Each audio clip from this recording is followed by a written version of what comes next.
군인들은 1년에 몇 차례씩 강한 훈련을 합니다. 군인이라고 매일 훈련하는 건 아니고요. 기본적인 훈련도 하겠지만 기간을 정해놓고 훈련을 합니다. 지금은 혹한기 훈련이라고 해서 야외에서 그냥 바닥에서 또 매복하고 또 밤을 새면서 추위와 싸우고 이런 또 혹한기 훈련을 하고 있고요. 야간에도 20km 이렇게 행군을 하는 모습을 들었습니다. 우리도 1년에 제가 생각할 때 많은 일들이 있지만 그래도 우리가 가장 육체적으로나 여러 가지로 긴장하고 또 장기간에 하는 훈련은 특별 새벽 봉회라고 저는 생각을 해요. 여러분들도 그 편안한 삶을 뒤로하고 2주 동안 함께 1년에 4번, 4차례씩 하는 것은 영적 훈련이라고 믿습니다. 군인도 우리가 이렇게 얘기하잖아요. 그냥 편하게 지나고 훈련도 없고 그러면 야, 훈련도 없는데 그게 군인이냐? 이렇게 얘기할 수 있잖아요. 요즘. 그런데 우리도 마찬가지죠.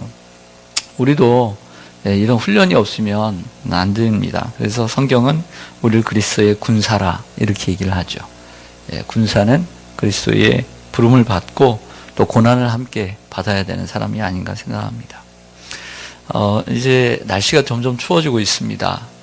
건강 조심하시고요. 또 앞으로 이틀 남았는데 또 안주하시기를 바랍니다. 오늘 본론으로 들어가기 전에 본문이 속해 있는 사도행전 13장을 우리가 알고 들어가는 것이 좋을 것 같아서 소개하고자 합니다. 저를 보시죠. 사도행전 13장은 사도 바울의 제1차 선교 여행이 시작되는 첫 장입니다. 수리아의 안디옥 교회에서 성령의 역사하심 가운데 두 사람을 선교사로 세우게 됩니다. 선교 파송 예배를 드리게 돼요. 그 주인공이 누구냐면 바나바와 사울, 바울이 되는 사울이었습니다. 이들을 기도하고 금식하고 또 안수해서 보내게 되죠. 우리가 일반적으로 생각하기를 예루살렘 교회가 선교사를 파송했을 것이다. 핍박으로 인해서 흩어져 있는 그리스도인들, 그들 모두 선교사라고 할 수 있지만 공식적으로 선교사를 파송한 교회는 예루살렘 교회가 아니라 시리아의 안디옥 교회입니다. 그들이 처음 향한 선교지는 이 바나바의 고향인 이 지중해 안쪽에 있는 이렇게 고구마처럼 세워 있는 구브로 섬이었습니다. 이 사람이 이 바보가 있는 곳, 그래서 그 구브로로 들어가게 되죠. 그 구브로가 현재는 키프로스라고 하는 섬입니다. 근데 거기에서 위쪽으로 터키가 크지 않습니까? 당시에는 소아시아라고 하는데 그 위쪽 남터키 쪽으로 올라가서 버가, 그 비시디아 안디옥, 이고니온, 루스라, 더베 이렇게 그 지역을 돕니다. 다시 더베에서 또 이고니온, 루스라, 그리고 비시디아 안디옥, 그리고 버가로 해서 구브로로 들리지 않고 바로 배를 타고 안디옥으로 돌아오는 코스가 제1차 선교 여행이었습니다. 이 1차 선교 여행의 내용이 사도행전 13장, 14장, 그리고 그들이 돌아와서 예루살렘 교회에 가서 보고를 합니다. 요즘 얘기하면 선교 보고죠. 이 선교 보고와 함께 뭐가 이루어지게 되냐면 예루살렘 총회가 이루어지게 돼요. 그래서 이들의 선교를 통해서 어떠한 결정들이 이루어지게 됩니다. 그 중에서 오늘 본문은 그 선교 여행 가운데 비시디아 안디옥이 두 개인데요. 시리아 쪽에 있는 안디옥이 안디옥 교회 안디옥이고요. 비시디아는 터키에 있는 안디옥이라서 비시디아 안디옥. 이 비시디아 안디옥에 도착을 해서 안식일 날 회당에 들어가게 되었습니다. 회당장이 예배를 집례를 하거든요. 성경을 읽고.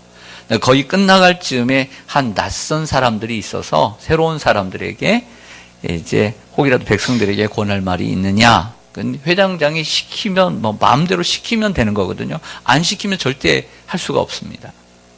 그래서 시켰더니 이 바울이 대표로 일어나서 그들에게 이제 한 설교입니다. 대단히 이 회당장이 그들에게 호의적이고 그리고 마음을 열어서 그런 원래 성품의 사람이었는지는 잘 모르겠습니다. 회당장이. 그러나 생각한 것은 분명한 것은 하나님께서 이 비시디 안디옥 사람들에게 복음을 전하도록 하나님께서 회당장을 사용하신 거죠. 할렐루야. 그래서 그 회당에서 설교를 하게 돼요. 근데 그 설교를 보면 바울의 설교는 이 구약을 단숨에 꿰뚫습니다. 이 구약을 단숨에 꿰뚫어요. 마치 이런 거예요. 여러분들 우리가 한 달 동안 제가 성경 정복을 한 것처럼 단숨에 꿰뚫어요. 꿰뚫고 난 다음에 구주이신 예수님에게 이르게 됩니다. 예수님이 주제죠. 그러는 가운데 오늘 다윗의 이야기가 들어가는데 다윗의 이야기가 다른 이야기보다 좀 길게 들어가요. 화면을 좀 보시죠.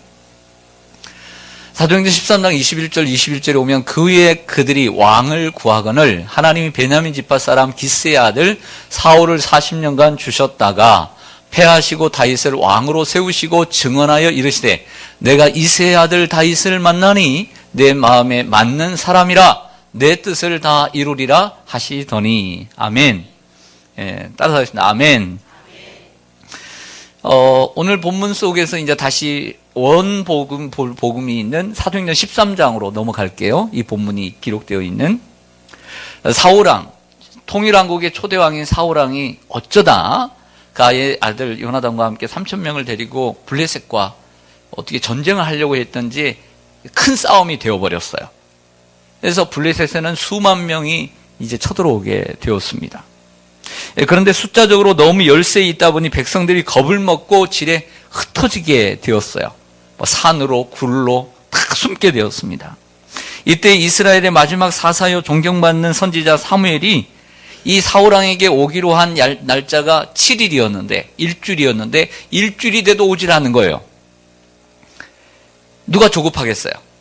사울왕이 조급하죠. 백성들은 흩어지고 그리고 막 겁먹고 이거 완전히 이 전쟁의 기운이 기울어 가잖아요.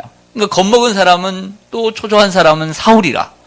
사울왕이 이 약속한 7일을 딱 기다리고 난 다음에 제사장만이 제사를 드려야 되는데 본인이 시켜가지고 짐승을 준비하게 하고 해서 번제를 드려버려요. 번제를 하나님께 제사장이 드려야 돼요. 번제를 딱 마치자마자 사무엘이 와버리는 거예요. 오메 죽겠네 세상에. 딱 마치자마자 왜 올리면 좀 1시간 먼저 오든지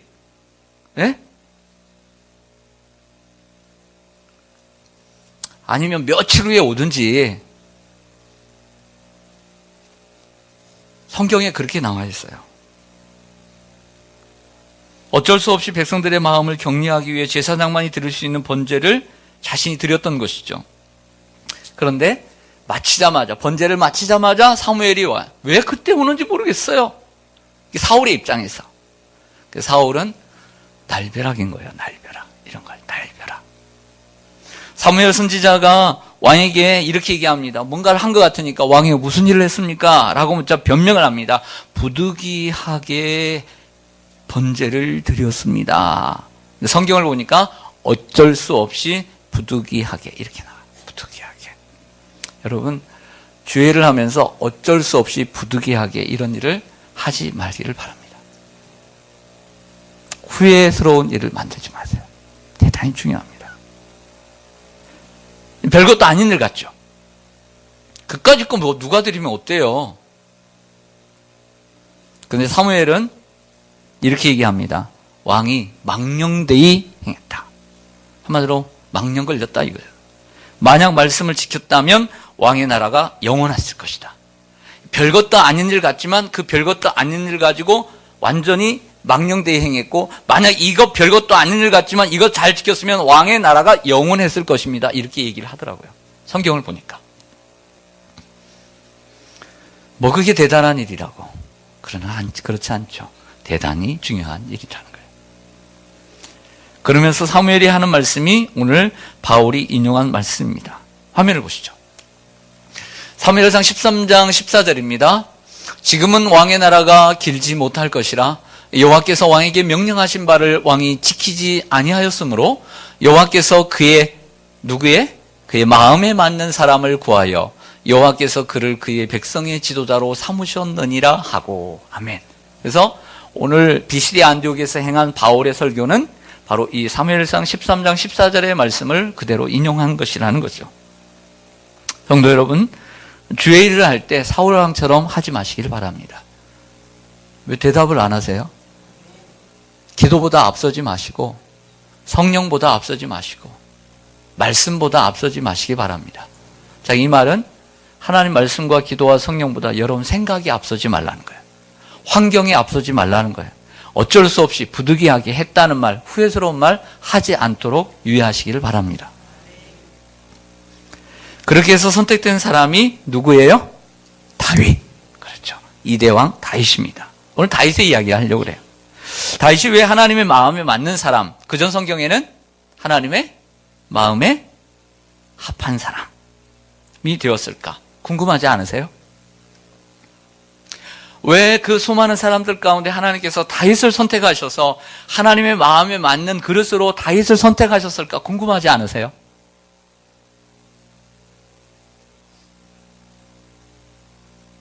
저는 많이 궁금한데. 하나님의 마음에 맞는 사람, 멀리 가지 말고 여기서 답을 우리가 찾기를 원합니다. 하나님의 마음에 맞는 사람, 하나님이 선택한 사람인 거죠. 할렐루야. 여러분, 우리가 하나님을 선택한 것이 아니고 하나님이 우리를 선택하셨다는 사실을 기억하기를 바랍니다. 내 마음에 맞는 사람이 아니에요. 하나님의 마음에 맞는 사람. 여러분, 내 마음, 하나님, 내 마음 맞춰주세요. 이렇게 하면 되겠어요? 하나님, 내 생각 아시죠? 내 생각에 맞추세요. 이런 사람을 원하는 게 아니라 하나님의 마음에 맞추고 하나님의 마음에 맞는 사람을 하나님이 선택하신다는 얘기예요. 신앙생활을 하나님을 나에게 맞추는 신앙생활을 하면 안 되는 거예요. 신앙생활은 내가 하나님께 맞추는 신앙생활을 해야 되는 거예요. 할렐루야. 그 사람이 누구다? 다윗이다. 시편 89편 20절을 좀 볼게요. 시편 89편 20절에 오면 내가 내 종 다윗을 어떻게 해? 찾아내어, 제가 밑줄 그었죠? 찾아내어 나의 거룩한 기름을 그에게 부었다 라고 얘기를 합니다. 하나님께서 사울 대신에 누구를 선택을 할까? 이스라엘 가정들을 다 찾아냈어요. 탐색을 다 했어요. 가정마다 누구를 선택할까 다 찾아봤는데 그 중에 다윗을 선택했다라고 하는 거예요. 찾아냈다 라고 얘기합니다. 이스라엘의 많은 지역 가운데 그 가운데 또 베들레헴 지역을 선택했고, 베들레헴에는 이새라고 하는 가정을 선택했고, 그 이새의 가정 가운데 8명의 아들 중에 한 사람을 선택하게 됩니다. 아들 8명의 이름이 이렇습니다. 첫째, 한번 따라서 해보시죠. 엘리압, 아비나답, 삼마, 시므아, 느다넬, 커피라떼. 그렇죠. 잘 따라서 하시네. 오셈, 다윗. 그래서 이새의 아들이 몇 명이었더라? 8명이었더라 라고 하는 거예요. 그 가운데 막내인 다윗을 찾아내어 거룩한 기름, 왕을 세웠다는 거죠. 즉 하나님의 마음에 합한 사람을 택했다라고 하는 것은 정말 내 마음이 아니라 하나님께 마음을 맞추는 사람, 하나님의 마음에 맞는 사람, 하나님이 아시고 선택하는 거죠. 우리가 하나님을 선택한 것이 아니요, 하나님 우리를 선택하신 줄로 믿습니다. 하나님이 우리를 선택하시죠. 이것이 은혜인 줄로 믿습니다. 내가 하나님을 선택했어, 하나님 내 뜻대로 안 해? 이게 아니고 하나님이 나를 선택하셨으니까 우리는 감사하고 은혜 속에 살아가는 거죠. 하나님이 우리를 선택하지 않았으면 어떻게 이렇게 구원을 받고 쓰임받을 수가 있습니까? 어떻게 새벽에 나옵니까? 두 번째는 하나님의 마음에 맞는 사람. 이 말은 마음에 초점을 둡니다. 두 번째는. 첫 번째는 하나님께 초점을 뒀다면 두 번째는 마음에 초점을 둬서 다윗의 성품이 거룩했기 때문이에요. 따라합니다. 다윗의 성품이 거룩했기 때문이다. 네.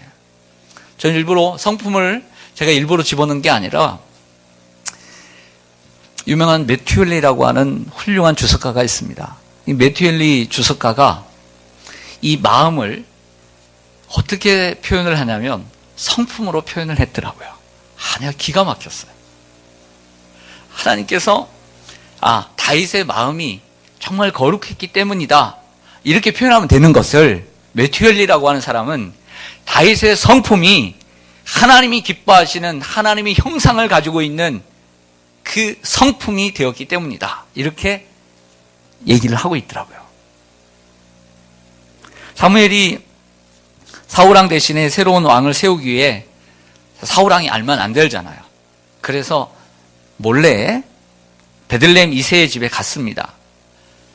민족의 아버지 사무엘이 왔다는 소식에 이새와 함께 아들들이 난리가 난 거예요. 왜 오셨을까? 그럴 거 아니에요. 세상에 대통령이 와보세요. 우리 집에 왜 오셨을까? 얼른 다 올 거 아니에요. 다 때려치고. 그래서 다 몰려들었어요. 그러다 왜 오셨는지 다 궁금했는데 혹이라도 자녀들이 있느냐? 네 아들들이 있습니다. 그래서 한번 큰아들 한번 데려와 봐라. 그냥 큰아들 엘리압이 탁 갑니다. 사무엘이 한눈에 반해버렸어요. 남자인데. 그래서 하나님께 묻지도 않고 기름 부어야겠다. 그래서 기름을 가져온 그 뿔을 그 뿔로 된 그 기름병을 갖다가 기름을 부으려고 했더니 하나님께서 하시는 말씀 한번 보시죠. 시작.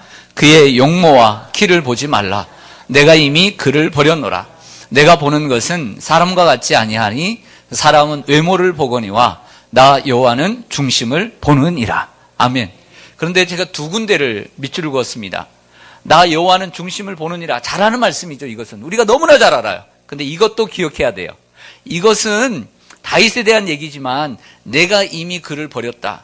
키 크고 준수하고 잘생기고 이 큰 엘리야 청년 아닐 것 같, 청년이잖아요. 그런데 하나님은 이미 그를 버렸다. 사람은 함부로 이런 말 못하죠.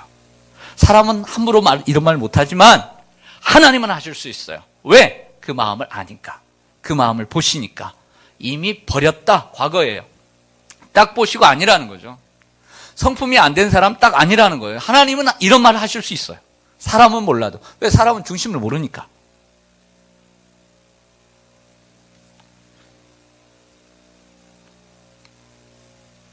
다시 말해 하나님께서 기름 붓기 전에 다윗은 그 누구보다 이미 성품이 거룩하고 하나님의 형상이 그의 마음속에 새겨진 사람임을 보여줍니다. 둘째인 아비나답이 딱 지나갔죠. 이때는 하나님께 묻습니다. 아니야. 셋째 삼마 지나갑니다. 아니야. 넷째, 다섯째, 여섯째, 일곱째. 아니야. 묻습니다. 더 이상 없느냐? 분명 여기가 맞는데. 그러니까 여기까지 보면 사무엘도 다윗인 줄 모른 거예요. 다만 이새의 가정에 있다는 것을 알았던 거죠.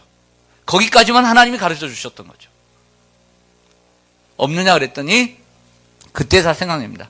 막내가 있는데 양을 지키는 중이라. 이렇게 얘기해요. 어서 불러와라. 그가 오기 전에 내가 아무것도 하지 않고 아무것도 먹지 않겠다. 그러니까 난리 났죠. 어서 가서 다윗을 데려옵니다. 다윗을 딱 보고서 기름을 부은 줄로 믿습니다. 할렐루야. 우리가 생각할 수 있죠. 뭘 보고 하나님께서는 뭘 보고 기름을 부었을까? 뭘 보고 하나님의 뜻을 맡기고 하나님의 백성들을 맡길 수 있었을까? 하나님의 주권이고 중요한 건 그의 마음을 아셨기 때문이잖아요. 마음. 거룩한 성품을 알았기 때문이죠. 성품이 준비되었기 때문인 거예요. 또 하나님의 마음에 맞는 사람, 하나님 마음에 맞는 그릇. 오늘 본문을 다시 볼 필요가 있습니다. 화면을 좀 보시죠. 오늘 본문을 볼 필요가 있어요. 내가 이새의 아들 다윗을 만나니 내 마음에 맞는 사람이라. 목적입니다. 이번에 세 번째. 목적이죠. 왜 그를 마음에 맞는 사람 다윗을 선택했느냐? 이거죠. 목적. 내 뜻을 이루기 위해서. 따라하겠습니다. 내 뜻을 다 이루리라. 예수님처럼 하나님의 뜻을 온전히 다 이룰 수 있는 사람. 여러분, 우리가 하나님의 선택을 받고 하나님의 구원을 받고 하나님께 부름을 받고 하나님 앞에 사명을 받은 것은 내 뜻을, 내 일을 하려고 부른 것이 아니라, 내 일을 하려고 한 것이 부른 것이 아니라, 선택된 것이 아니라 하나님의 일을 하려고 부름을 받은 줄로 믿습니다. 사울은 처음으로 하나님을 위해서 일을 한다고 했지만 만 2년이 지나자마자 마음이 움직여서 그때부터 자기의 일을 하기 시작하니까 하나님이 버리신 거예요. 여러분, 우리가 처음에는 주님을 위해서 일한다고 합니다. 여러 가지 환경과 조건이 이루어지고 갖춰지면 그때서부터 내 일을 하기 시작하는 사람들이 얼마나 많이 있습니까? 그래서 하나님께서 어떤 사람을 선택하기를 원하셨느냐? 시간이 가도 자기의 일을 하지 않고 하나님의 뜻을 온전히 이룰 수 있는 사람을 선택하신 줄로 믿습니다. 그러기 위해서는 전제가 필요합니다. 아무나 그 자리에 설 수 없습니다. 처음에는 하나님의 뜻을 이루다가 나중에는 자기의 뜻을 이루는 사울을 하나님은 버리신다는 사실을 기억해야 합니다.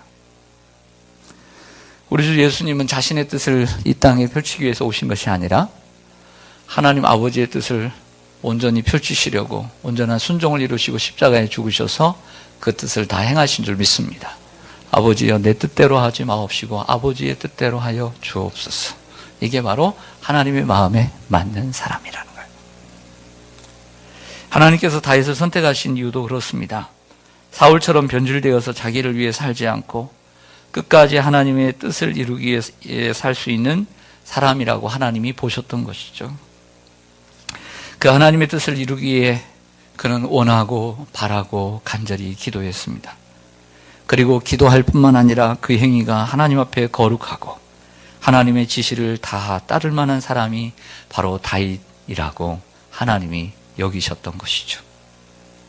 시편 78편을 좀 보시죠. 다윗의 이야기, 시편 78편입니다.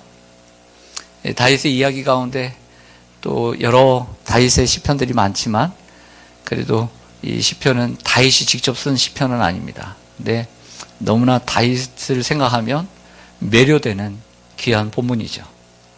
또 그의 종 다윗을 택하시되 양의 우리에서 취하시며 전양을 지키는 중에서 그를 이끌어 내사 그의 백성인 야곱 그의 소유인 이스라엘을 기르게 하셨느니라.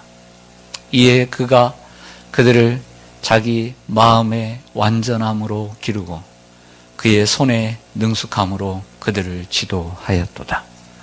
앞에 구절은 다윗을 어떤 상황 가운데 어떤 사람이었느냐 전제를 합니다. 근데 두 번째 구절은 그렇게 하나님께서 그 중에 부르셨는데 어떤 역할을 했냐면 이 마음의 완전함으로 기르고 완전함으로 기르고 이 손의 능숙함으로 기르는 마음만 있는 사람이 아니라 그 행위까지도 하나님이 마음에 맞는 능숙함이 있었어요. 여러분 어떤 사람을 이렇게 일을 시킬 때 마음만 있는 사람을 시켜요? 아니면 일을 잘하는 사람을 시켜요? 네. 근데 일은 잘 하는데 마음이 없는 사람이 있어요. 이런 사람이 더 낫겠죠, 회사는. 마음이 있든 없든. 일단 일만 잘하면 되니까. 그러나 하나님의 일은 직장에서야 마음은 없어도 일이야 좀 잘해주면 회사의 이득이고, 그렇잖아요? 그런데 하나님의 일은 일만 잘하는 잘하는 사람이 필요해요? 때로는 마음만 있는 사람이 필요해요? 아니죠. 신앙은요, 마음의 완전함과 손의 능숙함, 이 두 가지가 함께 갖추어져야 하나님의 마음에 맞는 사람이 되는 거예요. 할렐루야. 그냥 부르신 것이 아니라 그 험한 길, 되기 위해서 준비된 기간도 있고, 왕이 되어서 40년을 다스리면서 이스라엘 백성들을 이끌어가면서 하나님의 나라를 이루고 하나님의 뜻을 이루고 이스라엘 백성들을 잘 길렀던 이러한 다윗. 그 다윗이 그냥 마음만 있다고 되겠어요, 그게? 그런 사람을 바로 다윗이라고 생각하고 부른 줄로 믿습니다. 하나님은 다윗을 무턱대고 선택하신 것이 아닙니다. 하나님의 뜻을 이룰 수 있는 마음의 바탕과 행위의 거룩함이 있기 때문입니다. 마음의 이 거룩한 마음을 성품이라고 생각합니다. 성품. 그리고 거룩한 행위는 헌신. 이러한 좋은 성품과 헌신을 갖춘 사람이 하나님의 마음에 합한 사람, 그리고 하나님의 마음에 맞는 그릇이 아닐까. 그래서 여러분 모두 다윗처럼 하나님의 마음에 맞는 사람. 왜 하나님이 나를 여기에 세워주셨을까? 우리는 다 시대의 사람이잖아요.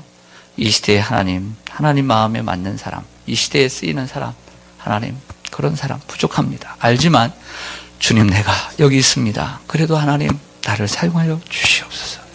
이렇게 기도하는 그 쓰임받는 복된 한 해가 되기를 원합니다. 기도하겠습니다.